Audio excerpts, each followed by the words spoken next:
भगवान कृष्ण का कालिया नाग को श्राप। जहाँ भी पीछे मुड़कर देखोगे वहीं पत्थर के हो जाओगे। जानिए पूरी कथा। श्री कृष्णा स्टोरी। भगवान श्री कृष्ण ने अपने पूरे जीवन मात्र एक श्राप दिया था, वह भी कालिया नाग को, जो अति भयंकर और महान विषधर था। आइए जानते हैं भगवान श्री कृष्ण की कलयुग कि नाग को श्राप और क्यों दिया। कहाँ पीछे मुड़कर देखोगे तो वहीं पत्थर के हो जाओगे। पढ़ें ये पूरी रोचक कथा। कृष्णा स्टोरी। भगवान कृष्ण लीलाधर हैं। उनकी बाल लीलाएं तो और भी रोचक और आश्चर्यजनक हैं। उनकी बाल लीलाएं हमेशा से ही भक्तों को मोहित करती रही हैं। ऐसे ही एक बाल लीला कालिया नाग के मर्दन से जुड़ी है। कालिया नाग मर्दन कृष्ण बाल लीलाओं से एक अत्यंत महत्वपूर्ण लीला है, जो उनके पराक्रम और दिव्य शक्तियों का एक अद्भुत प्रदर्शन है। आइए जानते हैं कालिया नाग मर्दन की कथा और भगवान श्री कृष्ण ने उसे क्यों श्राप दिया। दर्शन मात्र से मिलती है काल्य सर्प के देश से मुक्ति। गोकुल ब्रज और वृंदावन भाग्यशाली माटी इस बात की गवाह है कि लीलाधर भगवान श्री कृष्ण ने यहाँ की धरती पर अनेक लीलाएं की है। इसमें से एक लीला कालिया नाग मर्दन की भी है। इसका प्रमाण आज भी ब्रज में जैत नामक एक गांव के सजीव कहते हैं। भगवान श्री कृष्ण के शाप के बाद कालिया नाग यहाँ पत्थर के रूप में स्थापित है। इसको आज भी देखा जा सकता। मान्यता यह है कि यहाँ स्थापित कालिया नाग के दर्शन मात्र से कालिय सर्प दोष मुक्ति मिल जाती है। कालिया नाग का कहर। भगवान कथा के अनुसार ये घटना तब की है जब भगवान कृष्ण गोकुल में बाबा नंद और मैया यशोदा के साथ रहा करते थे।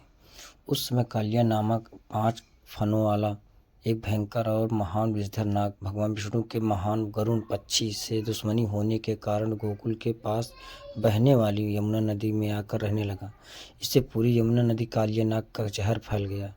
इससे यह न केवल नदी के जलीय जीव मरने लगे, बल्कि नदी का जहरीला पानी पीकर पशु पक्षी और गांव वालों की मृत्यु होने लगी।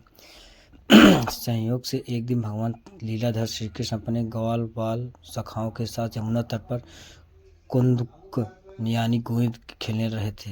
खेलते खेलते अचानक यमुना नदी में जा गिरी। अब नदी में गेंद कौन निकाले। एक भी ग्वाल बाल सखा तैयार न हुए। बलराम भैया भी इनकार कर दिया। तब लीला को दिखाते हुए भगवान श्री कृष्ण ने निकालने के लिए कृष्ण यमुना नदी में कूद पड़े।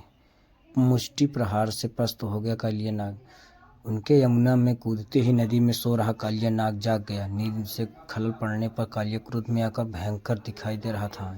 वह कृष्ण को अपने जहर का शिकार बनाने लगा।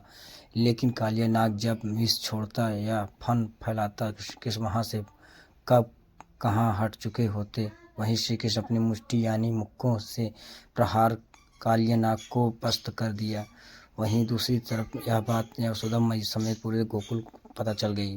पूरे गांव वाले दौड़ दौड़ यमुना नदी किनारे आ गए। नंद बाबा सहित सभी गांव वासी आश्चर्य और कौतूहल से यह अद्भुत नज़ारा देख रहे थे। ऐसे किया कालिया नाग का मर्दन। जल्दी ही विषैले कालिया नाग को भी श्री कृष्ण इतना थका दिया कि वह बेसुध हो गया।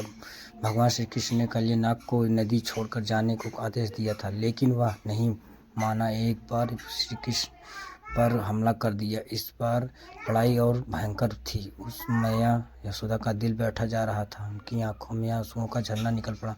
काफ़ी देर तक भगवान कृष्ण और कालिया नाग की जोरदार लड़ाई होती रही।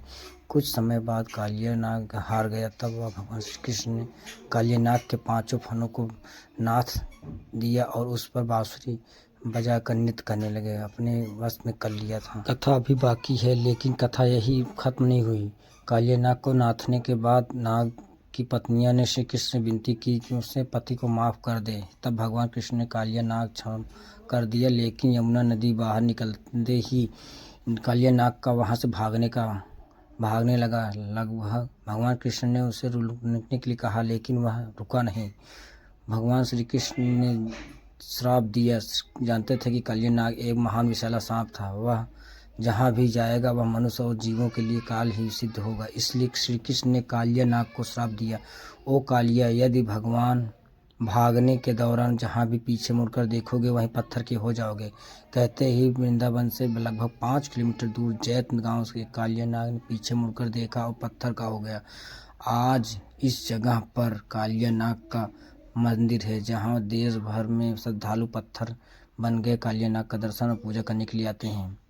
कालिया नाग पत्थर के को ब्रिटेन ले जाना चाहती थी सरकार। जैत गांव के लोग बताते हैं ब्रिटिश सरकार के दौरान पत्थर बन गए, कालिया नाग जमीन में धंस गए थे। ब्रिटिश सरकार ने पत्थर के रूप में कालिया नाग को खुदाई करवाई और कालिया नाग पत्थर को ब्रिटेन सरकार भेजना चाहती थी। ग्रामीणों की इसकी जानकारी होने पर उन लोगों ने जमीन को धंसे कालिया नाग को रातों रात जमीन से निकाल कर छिपा दिए। ब्रिटिश सैनिकों ने पूरे गांव में कालिया नाग पत्थर की तलाशी का अभियान चलाया, लेकिन वह नहीं मिल पाए।